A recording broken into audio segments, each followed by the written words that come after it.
চিৰা আৰু বিৰি খাই অসমীয়া জাতিক হুংকাৰ দিবলৈ অহা সেই বাংলাদেশীটোকে এৰেষ্ট কৰিব লাগিব আৰু সন্দেহজনক ঢাকাই পট্টিত উচ্ছেদ চলাব লাগিব লাগিব আৰু লাগিব।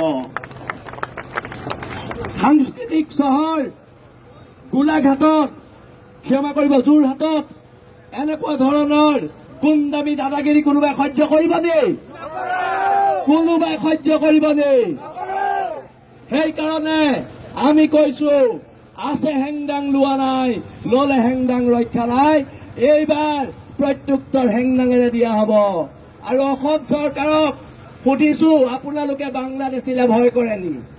আপোনালোকে যদি বাংলাদেশীলে ভয় কৰে প্ৰেছ মিট দি কৈ দিয়ক আমি ভয় কৰো, তেতিয়া লাচিত সেনাই দায়িত্ব ল'ব আৰু ল'ব।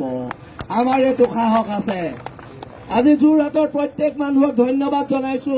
লাচিত সেনাৰ সদস্য নোহোৱা যিখিনি মানুহ ওলাই আহিছে, যিসকল মহিলা ওলাই আহিছে, আমি ধন্যবাদ জনাইছো।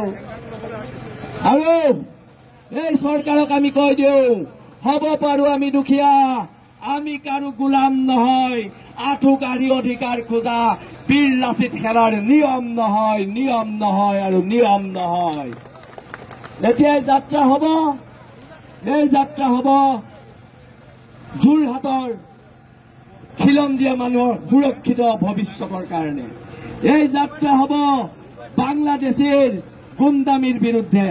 এই যাত্ৰা হ'ব অসম নামৰ মাজনী বচোৱাৰ যাত্ৰা, ৰক্ষা কৰাৰ এক যাত্ৰা। আমি যে কওঁ জয় আই অসম, এই জয় আই অসমৰ মাজত থকা আইজনীক বচোৱাৰ যাত্ৰা। সেইকাৰণে আজি প্ৰবল বাধাক নেওচি ইমান মানুহ ওলাই অহাৰ বাবে মই ধন্যবাদ জ্ঞাপন কৰিছো। আৰু পুনৰবাৰ কৈ দিছো, বাংলাদেশীৰ গুণ্ডামি যোৰহাটত চলিব দিয়া নহ'ব।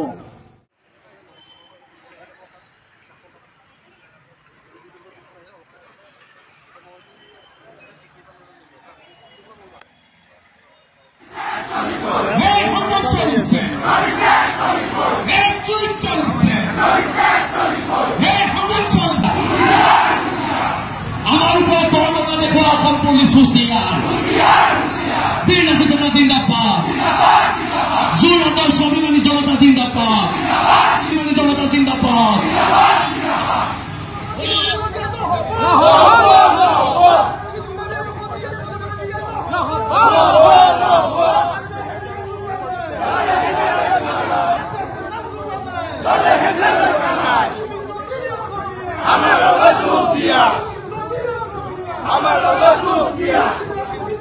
জিন্দাবাদ জিন্দাবাদ জিন্দাবাদ জিন্দাবাদ জিন্দাবাদ